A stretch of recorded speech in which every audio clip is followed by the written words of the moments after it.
commencer. On accueillera ceux qui doivent arriver un peu plus tardivement. En gros, j'attendais Marie Arameni, d'autant que M. Di Fabio a donné procuration à Marie Arameni et Mme Marti Corena a donné procuration à M. Laval. C'est bien ça? Ouais. Voilà. On a reçu une procuration cet après-midi, mais je ne peux pas en prendre compte, mais je la signale quand même. M. Sarowski est passé pour donner une procuration. Il a fait une procuration à M. Di Fabio qui est lui-même absent. C'est ballot. Donc, on ne peut pas enregistrer la procuration de M. Sarowski. Voilà. Donc, merci de votre présence. Conseil municipal un petit peu décalé, pour raison, on va dire, de temporalité, suite à la démission de Laurent Juel de son poste d'adjoint, informé en préfecture, et le préfet qui, sous délai de 15 jours, nous demande de reprendre une décision au conseil municipal. On verra tout ça dans le cadre du conseil. On accueille aussi M. De Rafelis, Lionel, qui était en position 17 sur la liste. Voilà, 17 sur la liste. Et suite à la démission de Mme Marie-Christine Lebucoa, on a fait appel au suivant sur la liste. Je remercie Lionel de venir nous rejoindre. Tu peux te présenter peut-être en 2 mots? Oui, c'est toujours difficile de se présenter soi-même, mais bon. Ah, je peux le faire si tu veux, mais j'ai peur que... Non, je vais faire très bref. Je suis un basque d'adoption, je ne suis pas basque de sang, mais je vis au Pays Basque depuis très jeune, puisque mes parents avaient une maison à Socoran, où j'ai passé le plus clair de ma jeunesse, ce qui explique que j'ai, une fois mon activité terminée, je suis revenu à ce que je considère comme le pays. Je n'ai pas une connaissance particulière, je l'avais dit à Philippe, issu de Daès, puisque ça ne fait que 10 ans que j'y habite et 3 ans depuis complètement, puisque c'est devenu ma résidence principale depuis 3 ans. Mais j'ai une petite expérience des conseils municipaux parce que j'étais élu local moi-même dans une région très rurale de Loiret, où j'ai exercé des fonctions de responsabilité pendant 20 ans. Voilà. Donc je connais bien les rouages des collectivités territoriales et j'espère que je pourrai vous en faire profiter dans la mesure de mes possibilités. J'ai l'intention, avec mes camarades de la liste ALETS, continuons ensemble de travailler activement pour les dossiers municipaux et dans le cadre des commissions dans lesquelles je m'inscrirai. Je voulais également me présenter à Mme Burecois, je sais qu'elle n'est pas là, puisque Philippe vous l'a dit, messieurs Capandéli et messieurs Labatte, tout le monde a sa part de vérité. Moi, je suis toujours à l'affût des vérités des autres, donc je serai toujours à l'écoute de vos propositions. Et j'espère que nos rapports sont cordiaux, comme mes rapports sont déjà cordiaux avec mes collègues de la liste. Voilà. Je crois que j'ai tout dit. Moi, je crois que tu n'as pas tout dit, mais tu as dit un certain nombre de choses déjà. On aura l'occasion de se connaître au fur et à mesure. Voilà. En tout cas, merci Lionel, merci de rejoindre le groupe, effectivement. Une pensée, effectivement, pour Marie-Christine Lebucoa, qui a, depuis 2008, nous travaillons ensemble, et elle a beaucoup œuvré au sein des différents mandats et des différents conseils.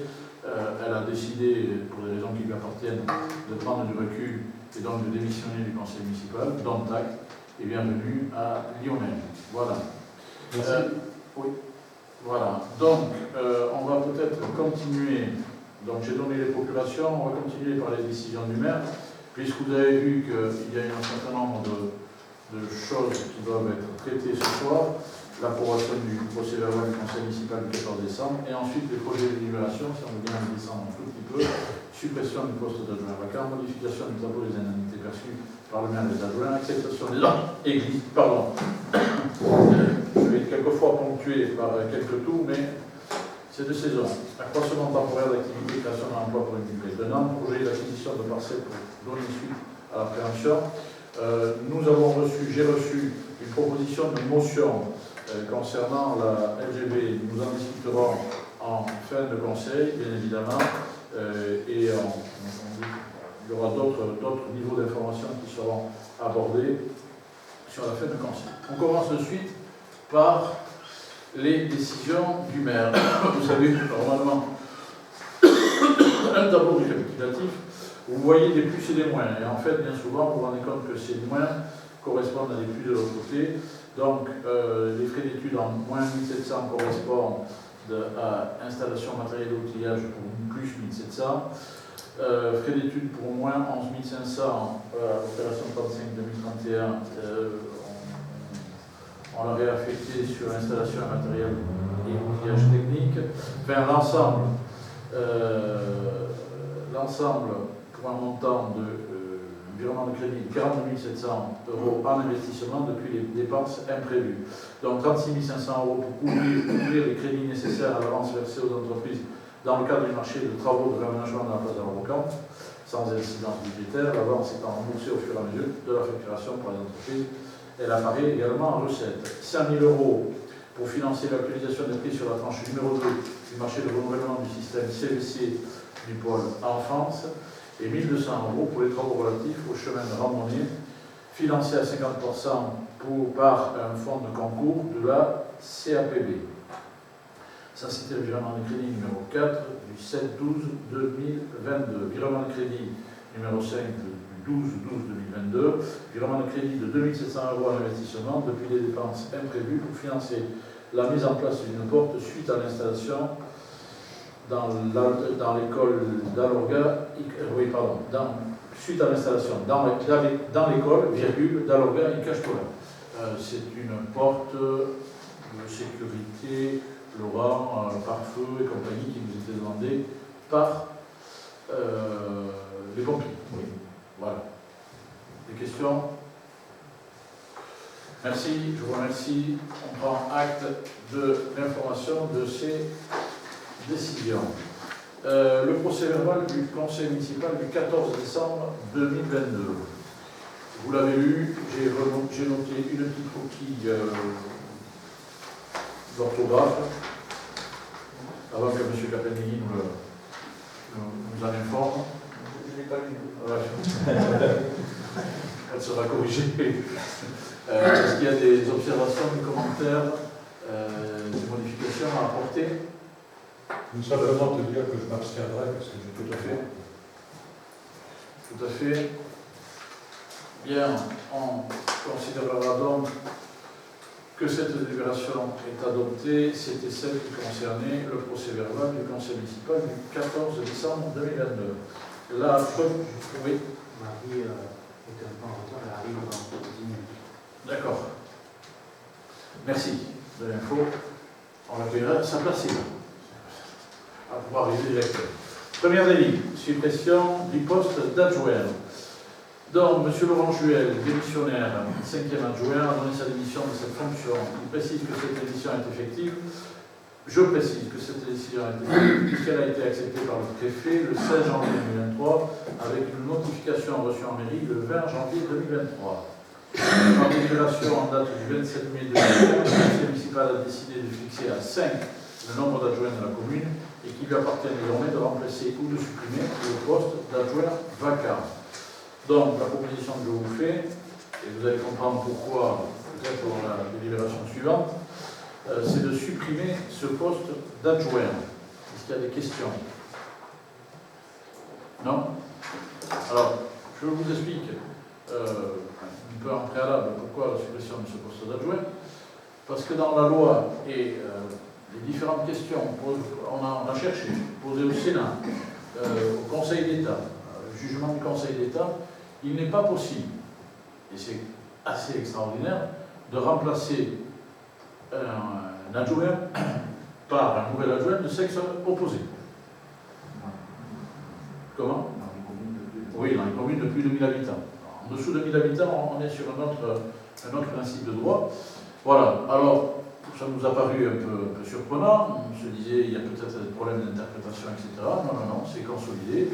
Je m'en suis moi-même ouvert au secrétaire général de la sous-préfecture, M. Mougaret, en l'absence du sous-préfet, mais apparemment un sous-préfet a été nommé peut-être dès mardi dernier, voilà, pour lui dire, écoutez, Pourquoi ça me paraît être plutôt vertueux de pouvoir remplacer un homme par une femme par un homme, sachant que toutes ces considérations-là ont certainement été appréciées à l'aune de la parité.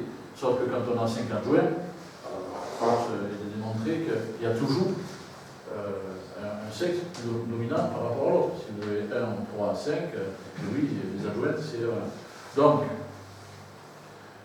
c'est une disposition qui sera certainement revue. Voilà, on ne pouvait pas créer 6 adjoints. De toute façon, il y en avait un qui était vacant. Donc, je vous proposerai de supprimer, c'est l'objet de cette délibération, pour pouvoir intégrer, c'est l'objet de la suivante. Enfin non, c'est pas l'objet de la suivante, puisque c'est un arrêté qui me permettra de nommer Maria Ramdi comme conseillère déléguée, en lieu et place de Laurent. Je tiens à dire que là aussi, avec Laurent, ça a été une longue collaboration. Alors, depuis 2008, puisqu'on a été élus en même temps, mais depuis 2011, puisque ça a été mon adjoint en travaux et je lui ai donné ses délégations depuis cette époque-là. Et je crois qu'on ne peut que louer, remercier, féliciter Laurent pour l'ensemble des travaux qui ont été menés dans cette commune. On peut ne pas être d'accord avec ce qui a été fait, ça fait partie très certainement des prérogatives de chacun. Par contre, je crois pouvoir dire que Laurent a été un adjoint plus qu'impliqué, un adjoint constant, un adjoint engagé, et que je ne vais pas faire la liste parce que j'en oublierai certainement. C'est lui qui a suivi tous les travaux depuis plus de 10 ans maintenant, et avec cet engagement, cette constance, cette générosité au service des AESTA de notre conseil municipal. Donc un grand merci à Laurent, je tenais à le dire. Je te l'ai déjà dit, je l'ai déjà signalé, etc. Mais on est dans une instance formelle et je voulais aussi m'exprimer ici. Voilà, on vote sur cette délibération qui est la délibération de suppression de poste d'adjoint. Qui est contre? Qui s'abstient? Je vous remercie. Alors, le pendant de, on va dire, ou la conséquence de la perte d'un adjoint modifie aussi l'enveloppe consacrée aux indemnités des élus. Donc c'est l'objet de la délibération numéro 2 qui porte modification du tableau des indemnités perçues par le maire et les adjoints. Je vais vous en faire lecture parce qu'elle est un peu technique et je serai bien entendu à votre disposition pour répondre à vos questions s'il y en a. Donc les indemnités, je fais savoir au conseil municipal que les indemnités dont peuvent bénéficier les élus locaux sont fixées par l'article L 2123-20 et suivant du Code général des collectivités territoriales. Je rappelle que les indemnités de fonction du maire et des adjoints sont fixées par strate démographique en pourcentage de l'indice brut terminal de l'échelle indiciaire de la fonction publique. Je préciserai aussi que l'indemnité allouée au maire est fixée au taux maximal prévu, sauf si, à la demande du maire, le conseil municipal en décide autrement. C'est ce qui sera fait dans le cadre de cette délibération. Deuxième point, l'indemnité versée à un adjoint peut dépasser le maximum prévu sans pour autant dépasser l'indemnité maximale du maire, à condition que le montant total des indemnités maximales susceptibles d'être allouées au maire et aux adjoints en exercice ne soit pas dépassé. L'indemnité versée à un conseiller délégué doit être comprise dans l'enveloppe maximale susceptible d'être versée au maire et aux adjoints en exercice. Il peut être attribué au conseiller une indemnité de fonction sous 2 conditions. Celle-ci doit rester dans l'enveloppe globale, à savoir le montant total des indemnités maximales susceptibles d'être allouées au maire et aux adjoints. Elle ne peut excéder 6% de l'indice brut terminal de l'échelle indiciaire de la fonction publique. On y reviendra si besoin. J'indique donc que les indemnités de fonction du maire, des adjoints et conseillers délégués sont fixées par strate démographique en pourcentage de l'indice brut terminal de l'échelle indiciaire de la fonction publique. Je précise aussi que la commune appartenant à la strate démographique de 1000 à 3499 habitants, l'indemnité brute mensuelle est fixée à 51,6% de l'indice 1027 et l'indemnité, alors ça c'est, oui, c'est pour le maire, et l'indemnité brute maximale susceptible d'être accordée mensuellement aux adjoints et conseillers délégués est de 19,8 de l'indice 1027. Je maintiens mon positionnement de ne pas obtenir la totalité de l'indemnité qui m'est dû. Je propose de maintenir ou diminuer mon indemnité à hauteur de, je crois que c'est 32,99, c'est comme ça que... 37, pardon. 37,80, oui, pardon, c'est moi qui fais 37,99. Voilà. J'informe, compte tenu de la démission du 5e juin, de la nomination de Marie Aramendi en qualité de conseillère municipale déléguée de fonction, qui convient de modifier la délibération numéro, vous l'avez sous les yeux, en date du 27 mai 2020. Considérant que le montant total des indemnités maximales susceptibles. Bienvenue Marie, tu fais le tour par là, parce que sinon, tu viens t'asseoir ici, s'il te plaît. Et tu nous avais averti, il n'y a pas de problème, viens tranquillement, installe-toi, c'est pas la course. Mais on a commencé. Pardon. Le montant total des indemnités maximales susceptibles au maire et aux adjoints, considérant les délégations de fonctions accordées par le maire aux adjoints, considérant la délégation de fonctions accordée par le maire à la conseillère déléguée, considérant que le conseil municipal peut faire masse des indemnités pour les répartir entre les bénéficiaires qu'il aura désignés en tenant compte de leur charge de travail sans dépenser le montant total des indemnités susceptibles d'être accordées à la maire et à l'adjoint d'exercice, considérant la demande du maire de ne pas percevoir l'indemnité maximale à laquelle il a droit, le conseil municipal propose d'attribuer à M. Philippe Elissal, le maire, comme il le demande, une indemnité de fonction au taux de 37,99,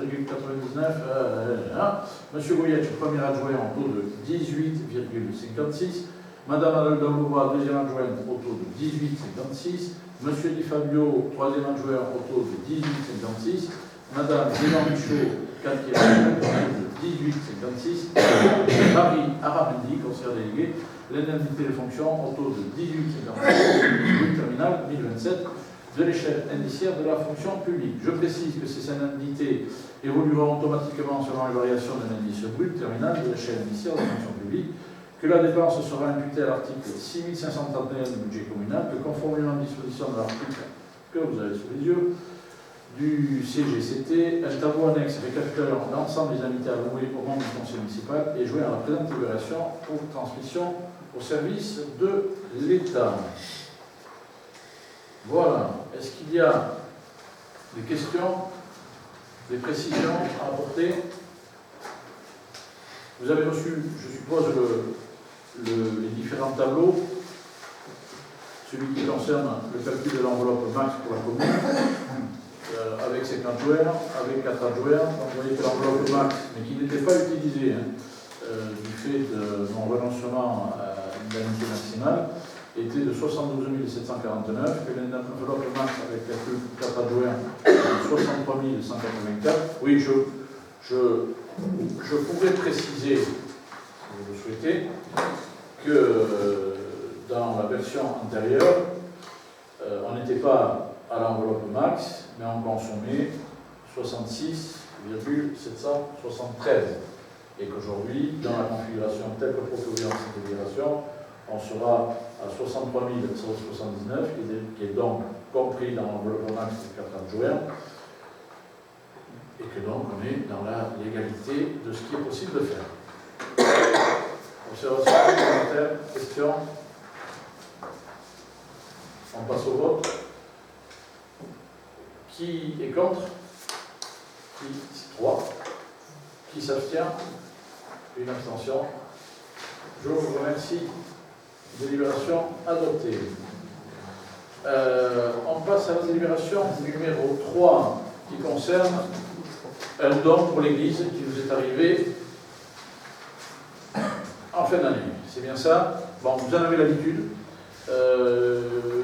La personne n'ayant pas manifesté son désir d'être anonymé, vous l'avez là, et j'en profite pour la remercier. C'est M. Pierre Jeannette qui fait un don. Alors, c'est habituel depuis le début, c'est un fidèle.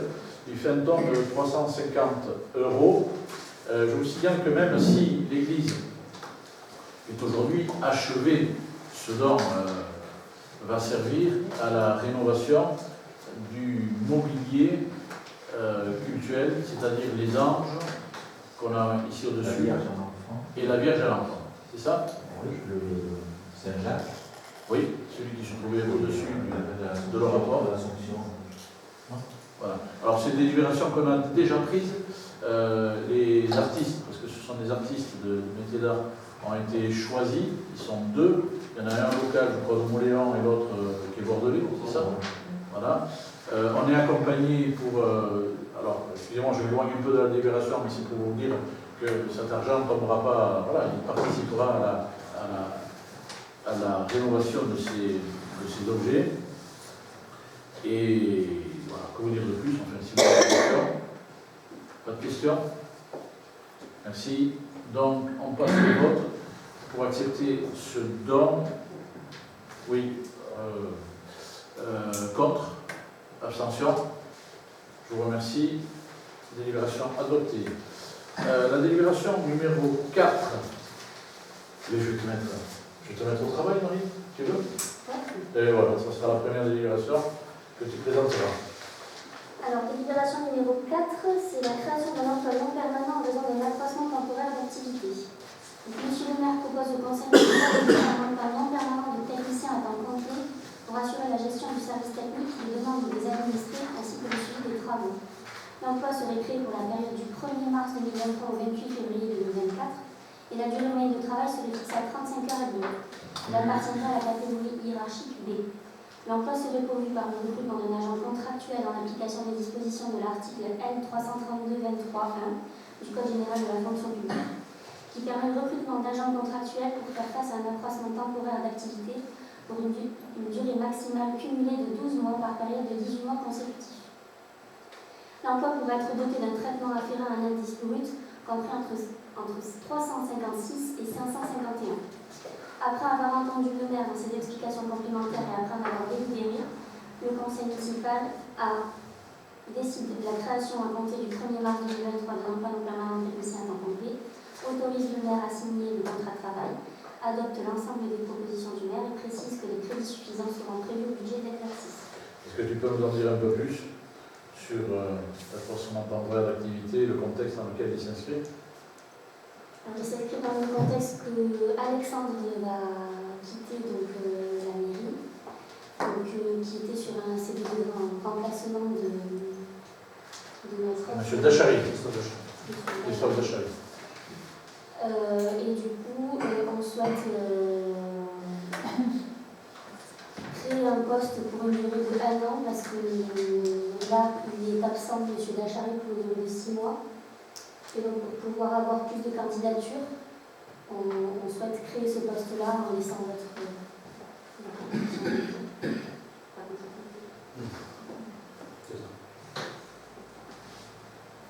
On est déjà des touches ou c'est déjà lancé ou pas? On a lancé l'appel d'offres. L'appel à candidature. L'appel d'offres, pardon. L'appel à candidature. Je suis très très mauvais sur ce vocabulaire administratif. Maître d'ouvrage, maître d'œuvre, appel d'offres, appel à candidature, etc.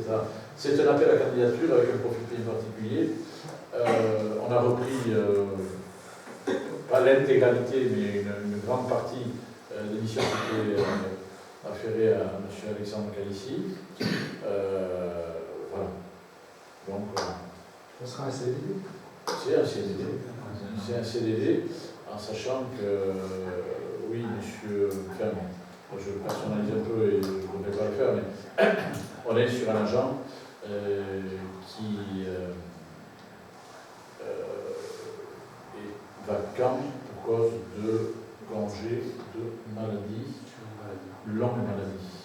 Donc avec un comité syndical, médical, qui se réunit tous les 6 mois, qui statue, et avec la possibilité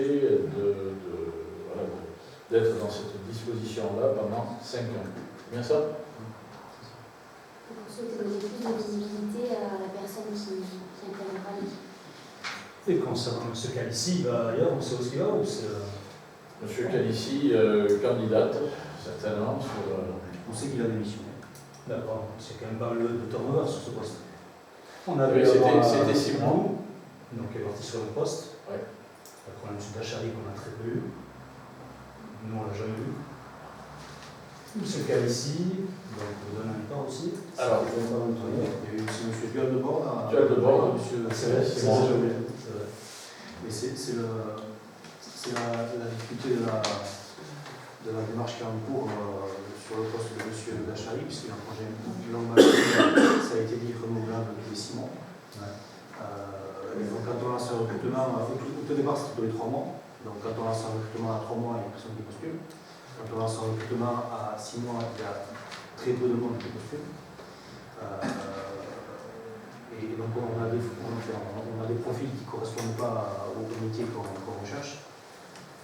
Donc c'est ce qui crée le turnover finalement. Et donc là, l'objectif de cette délibération, c'est de donner un peu plus de perspective et donner un peu plus envie aux candidats de venir postuler sur ce métier-là, parce qu'il y a un besoin pour la gestion continue des dossiers. Et qu'aujourd'hui, l'offre est parue la semaine dernière, on a eu une candidature d'un profil qui ne correspond pas au poste, pour le dire très simplement, et je crois qu'il y en a pas eu. Voilà. Donc, comme dans beaucoup de métiers aujourd'hui en France, on a des problèmes de recrutement. Et ce n'est pas un poste de fonctionnaire territorial, c'est effectivement un CDD. D'autres questions, commentaires, observations? On passe au vote. Il finit le mois, M. Calissi. Il finit le mois. Oui. Il finit le mois, oui. Enfin, j'espère. Normalement, c'est ce qui avait été. Voilà. Abstention, vote contre. Je vous remercie. La délibération suivante, c'est une délibération concernant une. Pardon, excusez-moi. Oui. Au niveau du vote, j'étais en train de régler l'ordi. Il n'y a pas. On a voté pour. Il n'y a pas de. Unanimité, merci. Oui. Pardon, excusez-moi.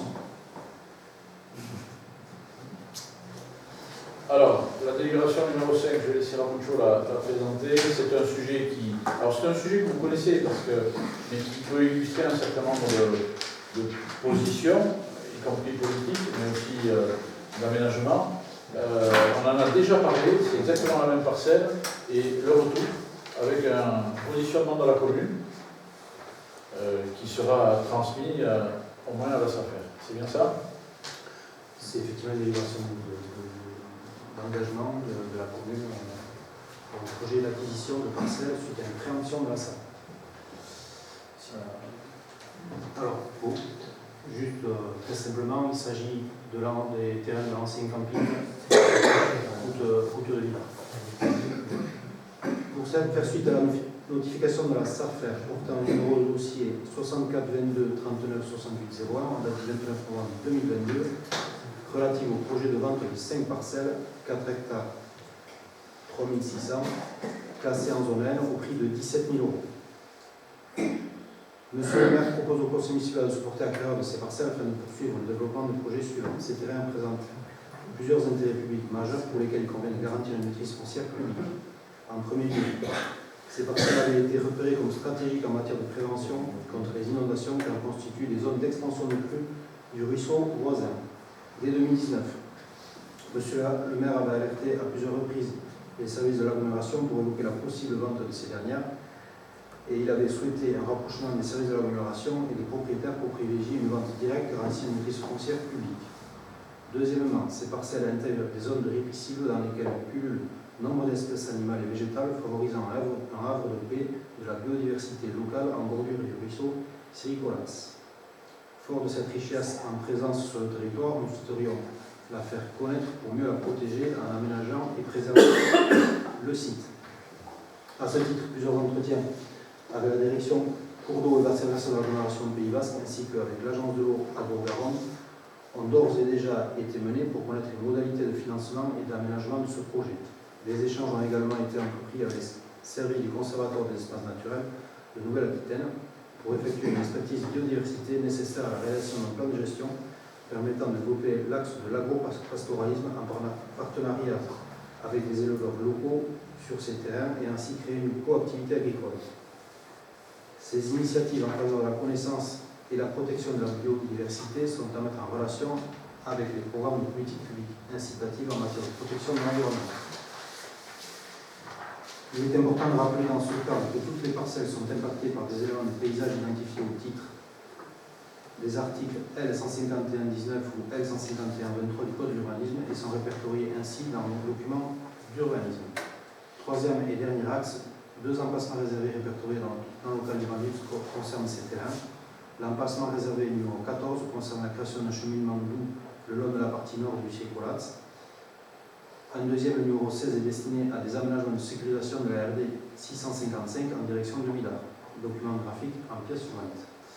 Ces 3 principaux axes constituent le fondement de l'action de la commune en direction de ces terrains afin de permettre une totale maîtrise publique de ces derniers.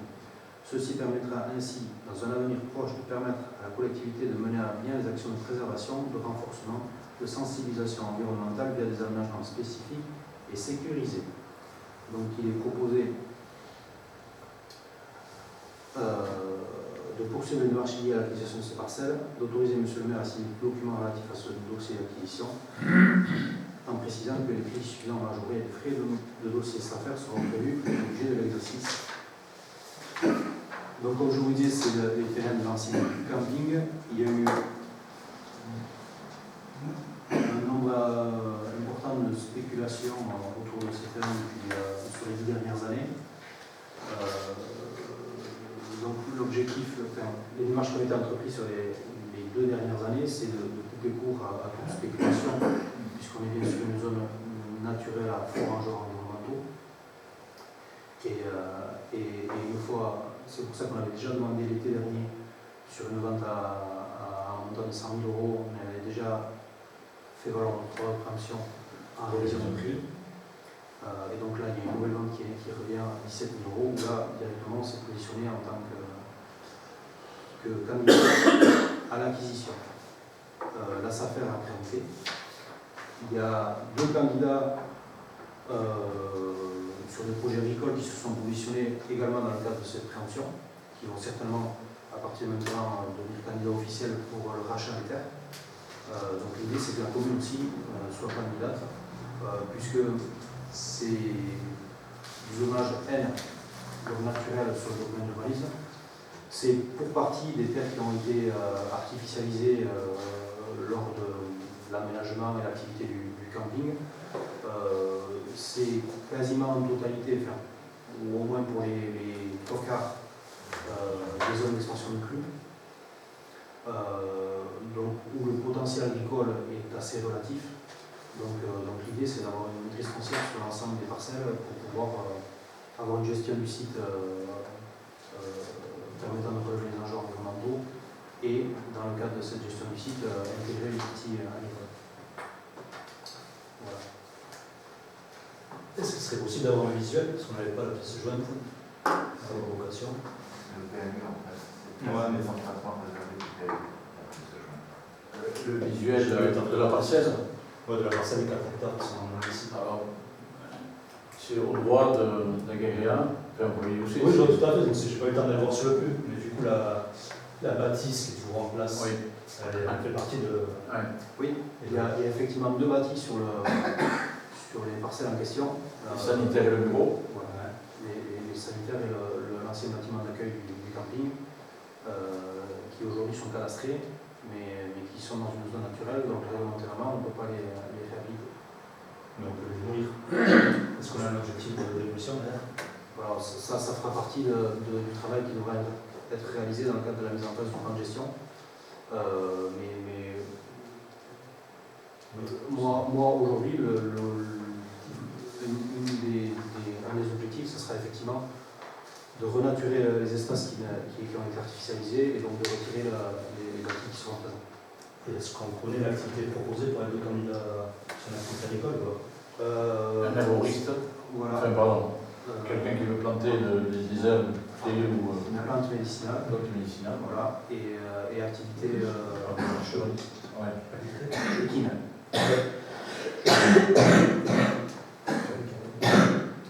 Et si, mettons. Pardon, les 2 porteurs de projets qui se sont manifestés ne sont pas aujourd'hui des agriculteurs installés. sur le projet. Oui. Est-ce que si on acquérissait ces hectares à la collectivité, est-ce qu'on pourrait envisager un travail en commun avec eux pour au plus vite lancer une activité sur site? Oui, tout est possible. Oui, ça fait partie des hypothèses. Mais en fait, on a beaucoup travaillé avec le conservatoire d'espaces naturels, qui, eux, ont une vraie ingénierie autour de ces questions-là, et qui nous ont proposé de venir sur site travailler avec nous pour faire un état des lieux de ce qui était présent sur le site, et derrière, nous aider à imaginer un plan de gestion où on viendrait intégrer de l'agriculture dans le cadre de la gestion. Il y a des enjeux sur ce site, effectivement, des enjeux de différentes natures. Et en fait, il y a un accompagnement donc, sur la partie technique environnementale avec le CEN, et il pourrait y avoir un accompagnement là plutôt financier avec l'agence de loi de Garonne sur la mise en place du plan de gestion et l'acquisition de parcelles. La volonté, c'est qu'elle revienne à vocation publique. Enfin, sous maîtrise publique, et à vocation ensuite définie en plan de gestion en fonction des candidatures, etc. Mais sous maîtrise publique. Et sachant que c'est des parcelles qui avaient été identifiées dans des études hydrauliques antérieures, comme des champs d'expansion de crue. C'est comme ça qu'on dit? Oui. Des champs d'expansion de crue, et il suffit de voir comment elles sont inondées quand effectivement. Alors, ce qu'il faut savoir, c'est qu'il y a eu un détournement du cours d'eau. Il y a eu un détournement du cours d'eau pour des raisons d'exploitation du parking, du camping. Ouais. Donc, il faut peut-être essayer de remettre une maîtrise publique sur ces parcelles-là pour considérer les aménagements optimisés dans le cadre de ce qu'elles sont au départ et comment on peut leur donner une projection positive. Et après, on a déjà atteint le premier objectif qui était indispensable au départ, c'est de couper court à la spéculation, puisqu'on est revenu à un prix qui est conforme à la valeur des terrains en zone naturelle, 17 000 € pour 4 hectares et demi. Alors qu'au départ, on était sur des valeurs beaucoup plus importantes, et alors, avec une préemption officielle, une demande de préemption officielle des derniers, et déjà auparavant, par 2 fois, on avait un peu stoppé les différentes spéculations, et c'est déjà, enfin, on peut déjà se féliciter d'avoir rempli cet objectif-là, je pense.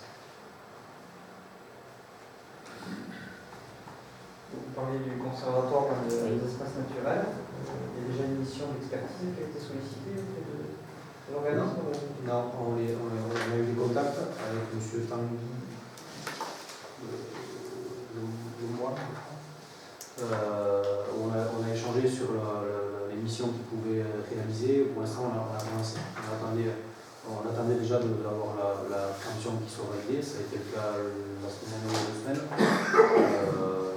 Et en fait, c'est en relation avec eux qu'on vous présente cette délibération, parce que autant côté CEN et à l'AGO, les deux nous ont dit une délibération de principe nous aiderait à pouvoir derrière monter un dossier d'intervention. Parce que leurs missions d'expertise sont des missions qui sont rémunérées, j'imagine, ou ils font ça au service des collectivités en termes de... Ça dépend.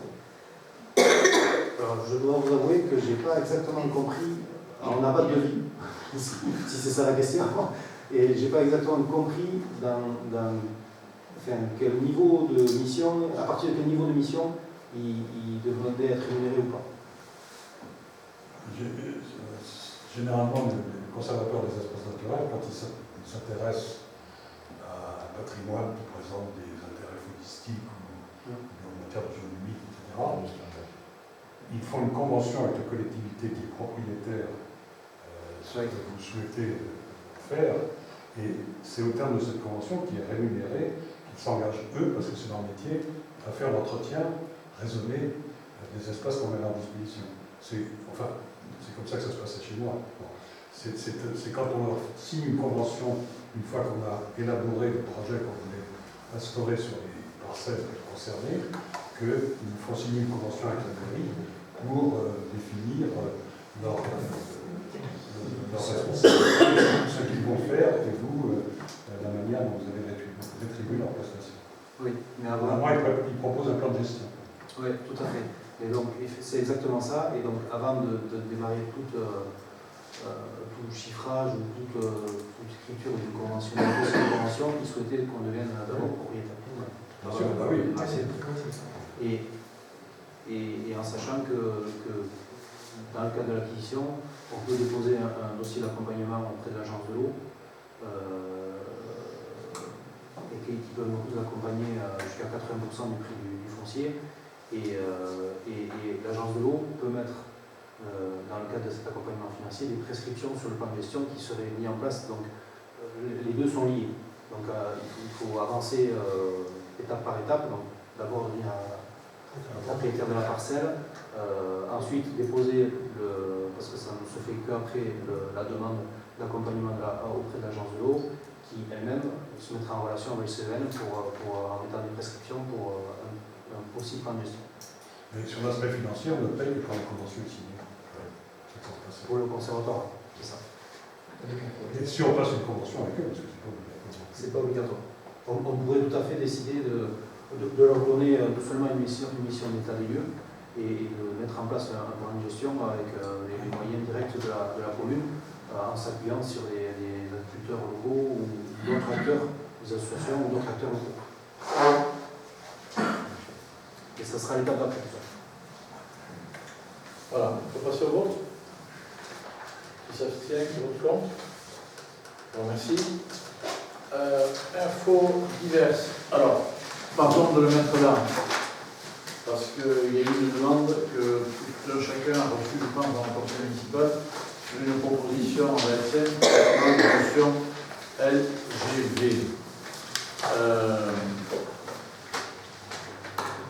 Bon, j'ai bien reçu, c'est un sujet d'actualité, et j'ai bien vu effectivement qu'un certain nombre de conseils municipaux délibéraient pour se positionner sur ce qui nous arrive par voie de presse. Je suis désolé de le dire parce qu'on n'a pas été signifié par l'État du tout de la fiscalité qui pourrait être afférente au sujet de la LGV. On a reçu une lettre de notre sénateur nous disant effectivement tout le mal qu'il pensait de cette façon de faire, et je ne peux que partager.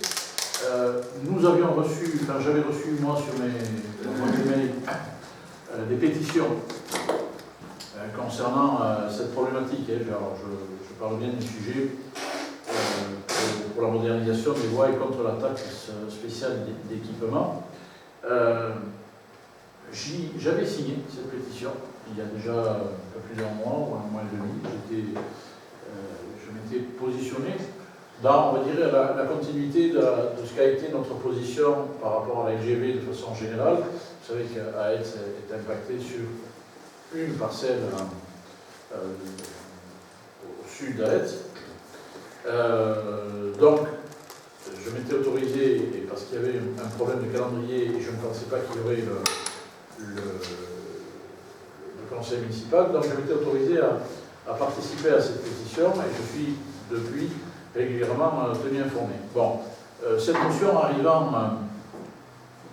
je crois, mardi, quelque chose comme ça, mardi ou mercredi, voilà. On n'a pas eu le temps d'en rediscuter avec le groupe majoritaire. Donc, je pense qu'il faut prendre ce type de motion, effectivement, depuis un conseil, pour pouvoir signifier notre désaccord sur la taxe sur laquelle on peut être soumise, parce que je le dis, je n'ai aucune notification officielle. Il y en a plusieurs, mais oui, mais en tout cas,